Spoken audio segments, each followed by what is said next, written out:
You don't have a ticket. Poor people like you can't possibly appreciate music. I found myself at a classical concert venue thanks to my father-in-law and mother-in-law, but somehow my ticket had gone missing. The sneers and judgmental stares were palpable. How dare someone like you try to mingle with us? Go home. I was being blatantly discriminated against. But just as I was feeling utterly defeated, my mother-in-law stepped in to help. Little did my sister-in-law know her own world was about to collapse. My name is Betty. I've loved music since I was a child. Being surrounded by the melodies that moved me was pure joy.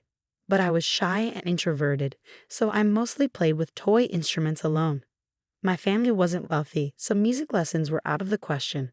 When I was in elementary school, I eagerly joined the wind ensemble and stuck with it through high school. However, in group settings, I always felt like I was dragging everyone down, which became a source of trauma for me. It made me uncomfortable in group situations. Even outside of music, I found peace playing an instrument alone, often retreating to a quiet corner of the music room. One day, my music teacher noticed me and introduced me to a well-known musician who recognized a rare talent in me. Unfortunately, my parents, due to our financial situation, couldn't support my passion. I always thought that if I could get proper training, I might overcome my fear of playing in a group. But because of our circumstances, that was never an option. Eventually, I gave up on the idea of pursuing music professionally and settled for enjoying it as a hobby. When I got my first paycheck as an adult, I splurged on a ticket to a classical concert. I was a big fan of a particular family of musicians that I deeply admired. The tickets were expensive, even for the worst seats, but I thought this might be my only chance, so I went for it, with no regrets. The experience was worth every penny, and I was completely satisfied. I'd love to attend more concerts, but with other financial responsibilities, like contributing to my family and saving for a wedding, I can't afford expensive tickets regularly. As for marriage, I'm just waiting to meet the right person. After working for 3 years, my parents started hinting that I should think about my future. Back in their day, people usually got married in their late 20s or early 30s. My mom married my dad around that time too. Nowadays, personal choice is valued more, and my parents understand this, so they don't pressure me. But the lack of pressure sometimes makes me feel like I need to hurry up and get married. Despite having a job, I'm still shy and introverted. I've been invited to group dates by female coworkers, but I never really talked to anyone. Just considering going on a group date was progress for me, so I decided to start with online conversations through a dating app. That's where I met a guy who loves music just as much as I do. We hit it off online, and after exchanging messages for a while, he asked to meet up. When we finally met, I was stunned to realize he was a member of the famous musical family I admired so much. People might wonder why I didn't recognize him from his profile picture, but who would think it was really him? His name was common enough that it didn't raise any suspicions. I figured if he knew I was a fan, he might turn me down. I kept it a secret at first, but eventually I decided to be honest.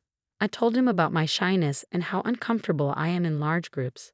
He reassured me, saying he felt the same way. The more we talked, the more we connected, and soon enough, we decided to get married. When I finally confessed that I was a fan, he was genuinely honored, his smile radiant. Everything was going smoothly, and soon we were set to meet his parents. His family was usually busy touring, but there was one day when they would all be home. I nervously entered his house, waiting to meet his parents while his sister-in-law entertained me.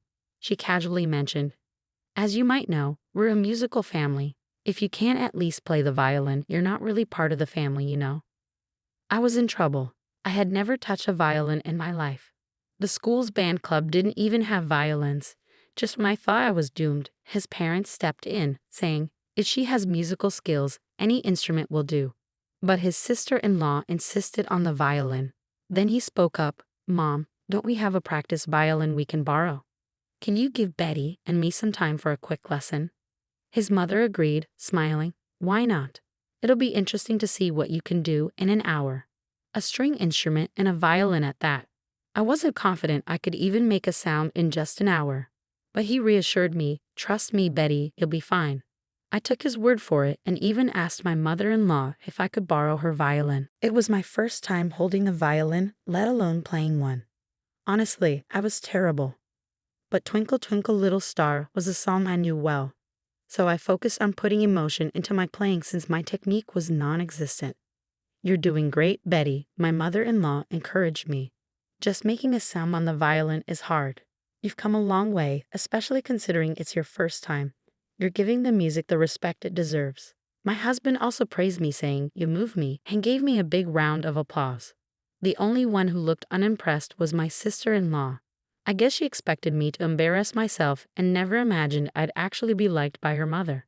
And so I was accepted into this musical family and officially became a married woman. Though my relationship with my father-in-law and mother-in-law was good, a problematic dynamic with my sister-in-law began to emerge. She started picking on me, making snide remarks, and harassing me. She was very pushy and always retaliated if I talked back, but I didn't have the courage to stand up to her, which seemed to irritate her even more. The harassment intensified when the family was on tour. On days when my sister-in-law didn't have performances due to the tour schedule, it was just the two of us left at home. Although we had a housekeeper, my sister-in-law insisted that I should cook. After tasting my cooking, she would always say it was awful and poorly made. Even when she told me to remake the meal, she'd throw it away right in front of me, saying she didn't want to eat it anymore. She even spilled soup intentionally and did things like stepping on the small of my back or putting her foot on my head. Even during family dinners, she'd call me to the bathroom, saying, "When will you learn proper table manners? I don't want to share a table with someone like you." While my husband, father-in-law, and mother-in-law thought I was improving, my sister-in-law would say, "I can't believe you can't even manage that." I didn't think I was as ill-mannered as she claimed, but the sadness and frustration of not being acknowledged made me feel pathetic. After she left, I'd hide and wipe away my tears. Then my husband would come, saying I was worried when you didn't come back. "Wait, why are you crying? Is she giving you a hard time? Don't hold back, tell me everything." What a sweet man. I almost confessed, but I heard the joyful laughter from the family gathering and didn't want to upset him just for me. I thought if I could be patient, it would keep the peace. "No, it's not like that. I get along with her," I said. But he persisted, "But you were crying." I quickly covered, I was just so happy to be married and accepted by everyone. I couldn't help but cry. My husband seemed to ponder briefly but soon agreed, "Yeah, you're right." He then took my hand, saying, "Let's continue with dinner," and led me back to the dining table. It seemed we'd finally get some downtime with my father-in-law and mother-in-law, who even suggested going to a classical music concert as part of welcoming me. Listening to various performers and interpretations from different conductors can be enlightening, they said. They asked me which concert I'd like to attend, so I recommended one they had previously enjoyed. We found out they could possibly get tickets through a connection they had, but my sister-in-law insisted on handling the tickets, claiming she had some pull with the people involved.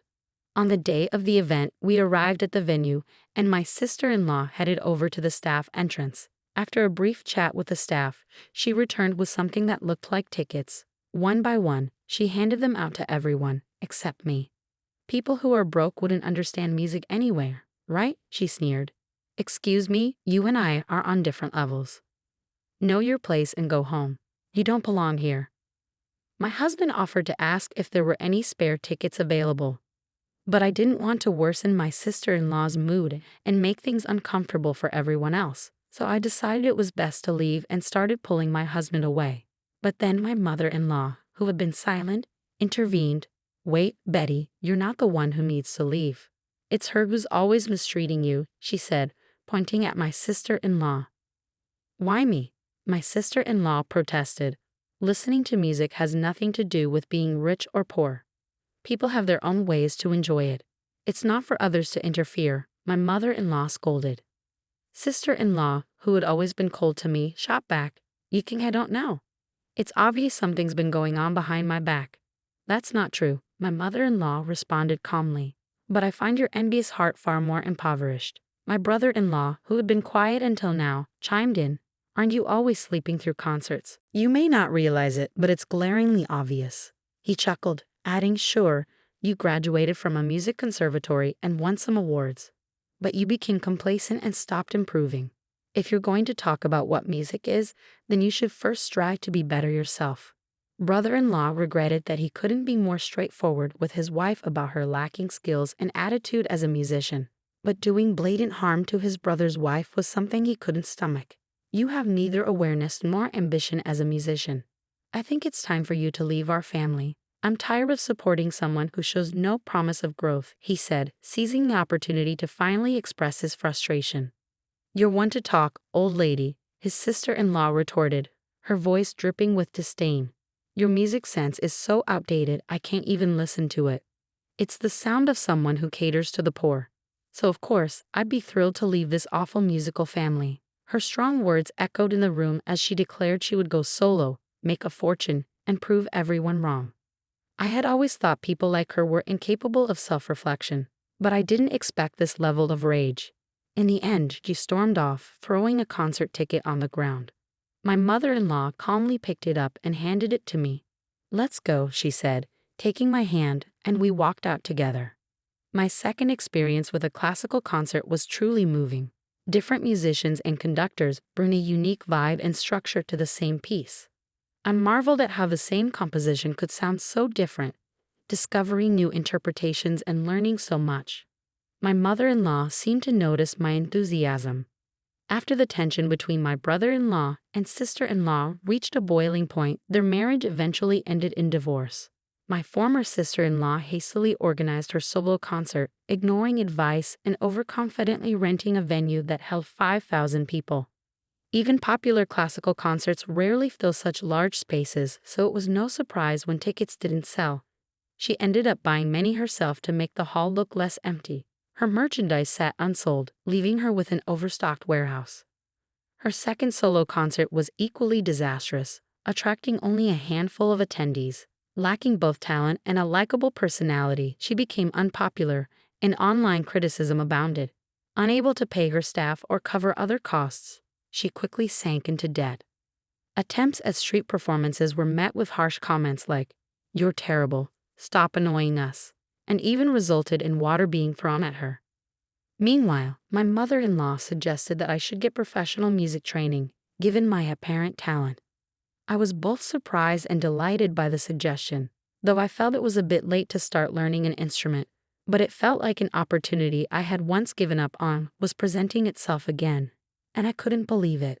I was told the choice of instrument was up to me, and I'm considering the violin, especially since my husband has been helping me with it. My mother-in-law found a top-notch instructor who has nurtured many skilled violinists. I even began accompanying the family on their concert tours and helping out behind the scenes. Every day feels blissful as I spend more time with music and feel myself improving. My current dream is to perform solo, accompanied by my husband on the piano.